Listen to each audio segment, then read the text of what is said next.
All right, we finally made it to the end of chapter 6. Let's go ahead and take a look at this last section right here, section 6.7, modeling with exponential and logarithmic functions. In this section right here, let's go ahead and get started.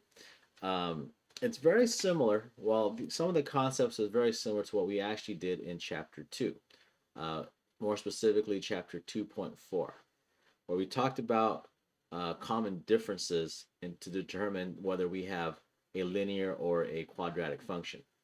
So you might want to go back and take a look at 2.4 to kind of refresh your memory on some of this stuff if you forgot. So the first term right here we have is finite differences, and that's data with equally spaced out inputs, which are your values of x, to determine what type of a polynomial function exists. So remember, our values of x first off need to be consistent. If they give us a table, let's say for example, if we have a table, our values of x need to be spaced out where you go 2, 4, 6, 8, 10, where it's nice and even. Okay, if they don't do that, then our values of y, even though you might find a common difference or something, um, or what we're going to talk about today, a common ratio, it doesn't matter because it's not evenly distributed.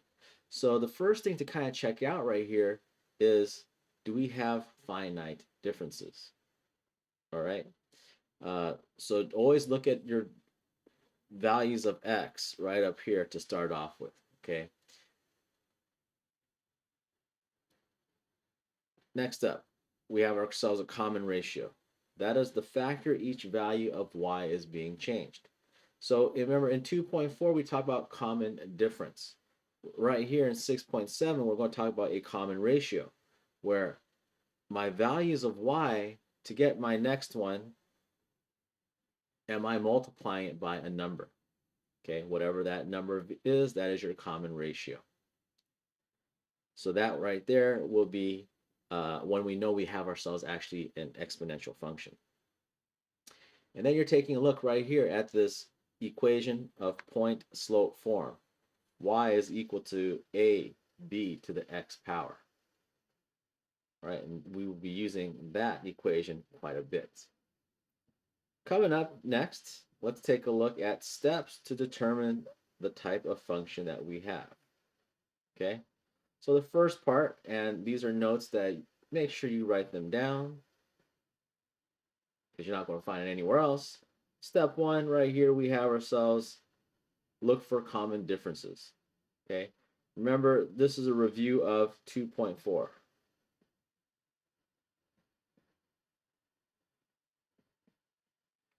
right, so we want to look for common differences first.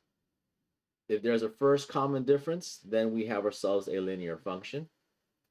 If we have a second common difference, then that means it's quadratic. We would look for a second common difference because there was not a first common difference. All right, so remember that. That's why we would try to take a look for that second common difference. The big thing today right here is looking for a common ratio. So that's what you would do next. If you can't find a common difference, then next thing, let's find a common ratio. And if we do have a common ratio, then we have ourselves an exponential function. So we have that right there. The last type of question that you're going to look at right here are steps to write an exponential function. Okay, so let's figure out what are the steps to write an exponential function. We're going to start off, we take our equation, y is equal to AB to the x power. And what's going to happen is you're going to be given 2 points. Okay, the first point, plug it into this equation right here, and we're going to solve for a. So that's like step 1a. In step 1b, what's going to happen is you're going to take the second point, you're going to plug it into that equation, and then solve for b.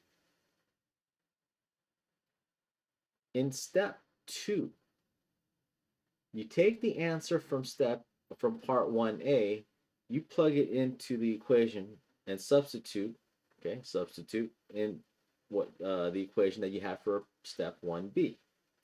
And then you're going to solve for b. Leads us to step 3. We're going to substitute b to solve for a.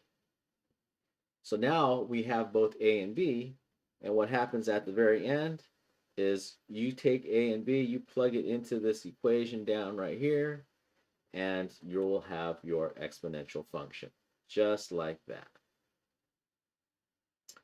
All right, so now we have that down. Let's go ahead and put all of this stuff into practice.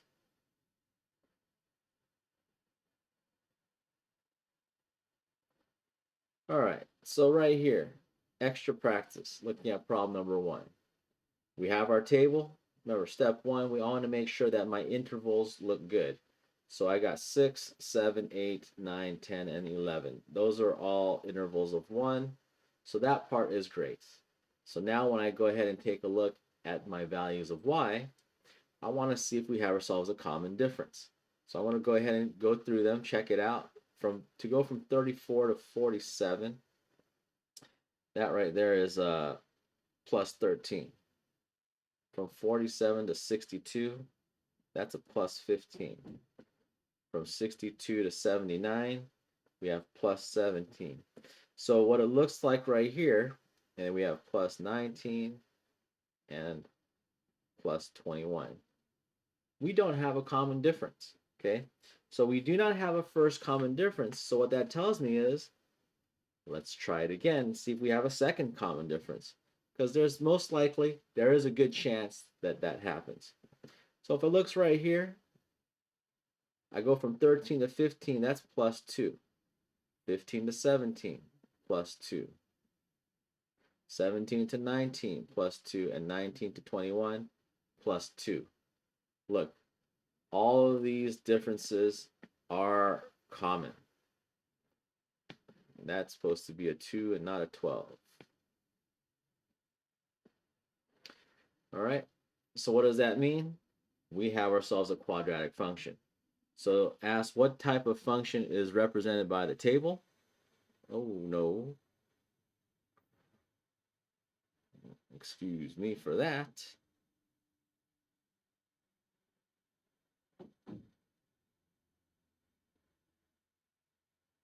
We'll get back to our spot right here.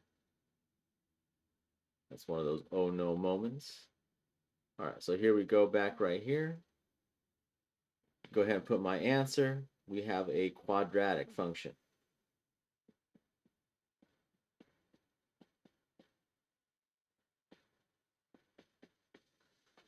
Why? Because there's the second differences are constant. Okay.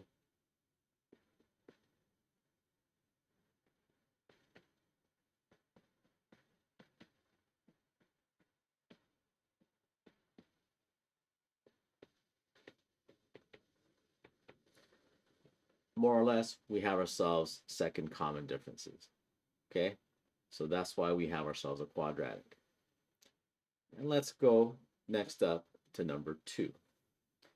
So once again, step 1, I want to take a look up at the values of x, make sure that the values are constant, that they're evenly spaced out.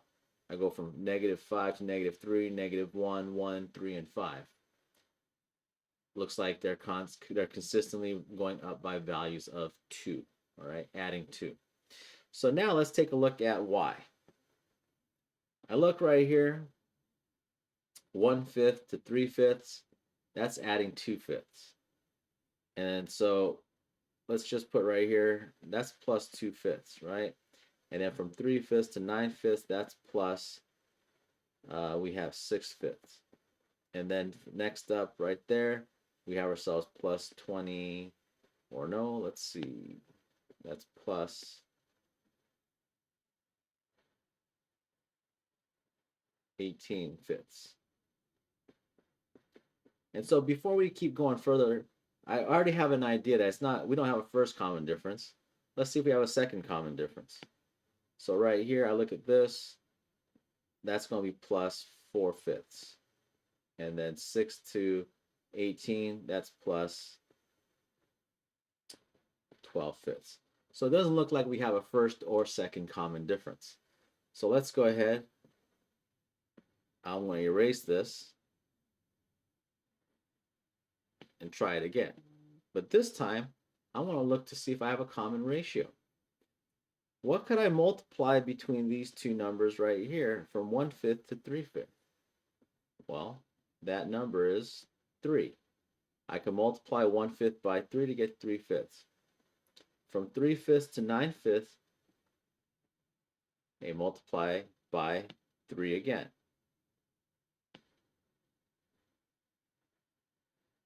Right, because 3 over 5 multiplied times 3.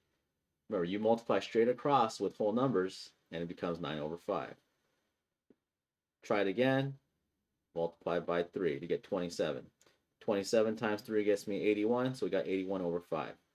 81 times 3, guess what? Gets us 246. So what we have right here is an exponential function, okay?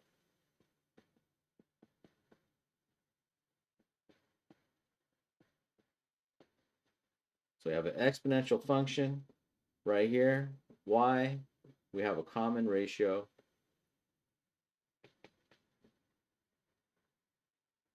of 3.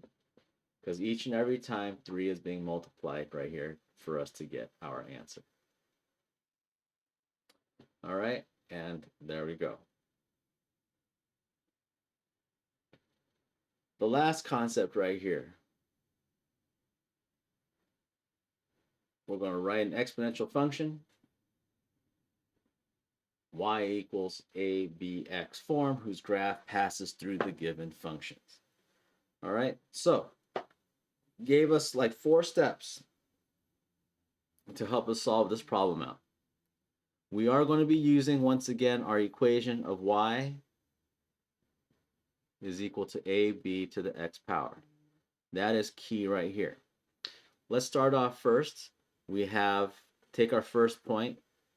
I know I got x and y. And let's plug it into that y equals abx. So 12 is equal to a times b to the first power. And we said in the beginning, let's go ahead and solve for a first. So what I'm going to go ahead and do right here is divide both sides by b. And a is now equal to 12 over b.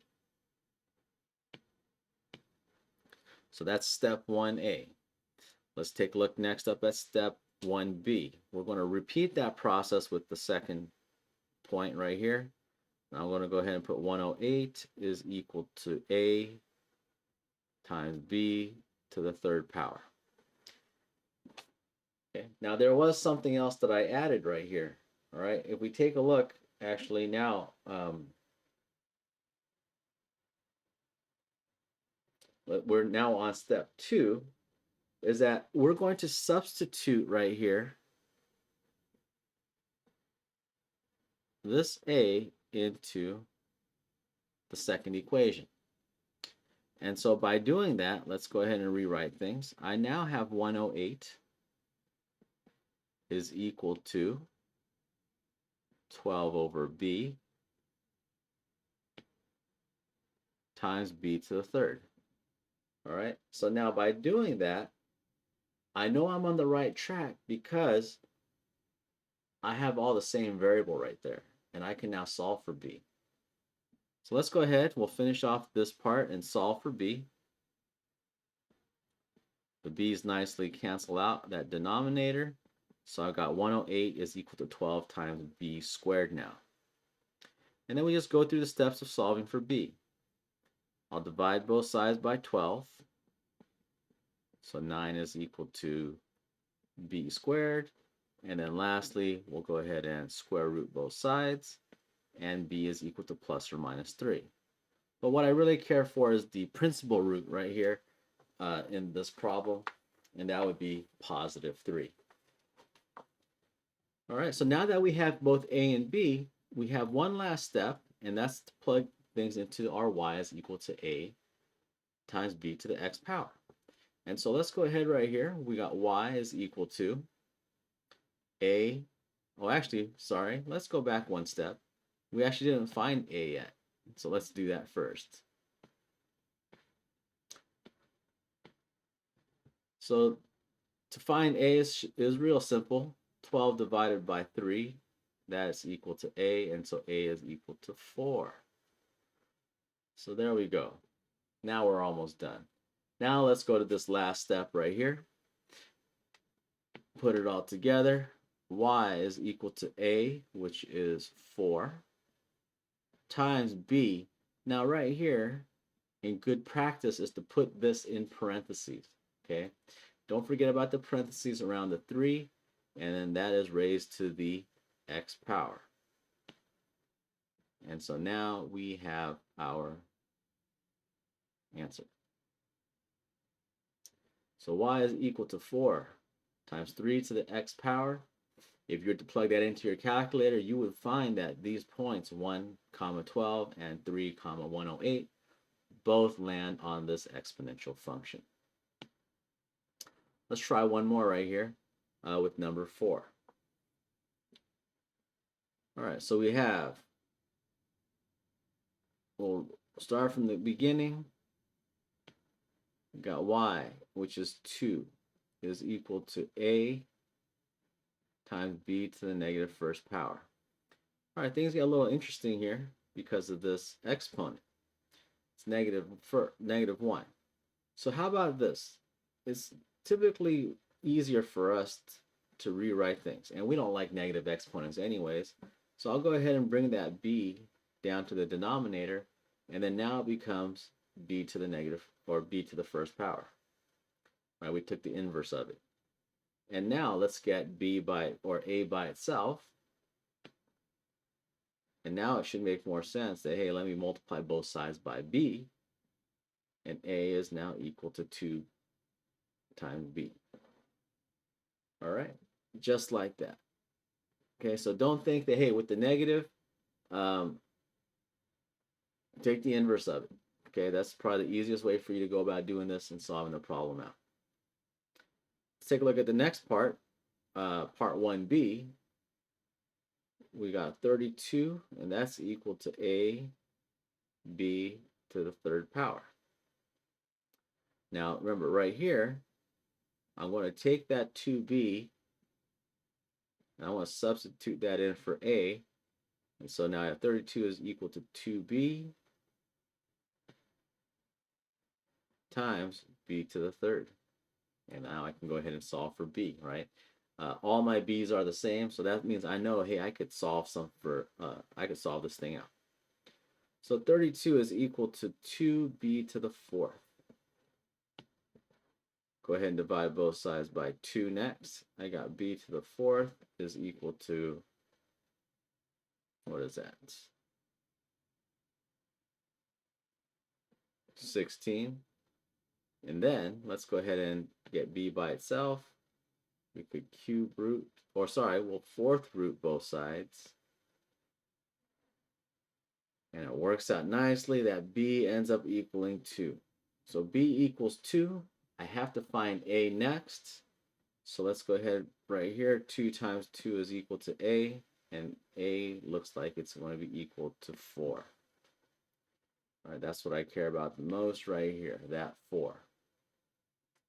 Now that I have all of this, I can go ahead and put my exponential function, and y is equal to 4. And then parentheses, we'll put the 2 raised to the x power.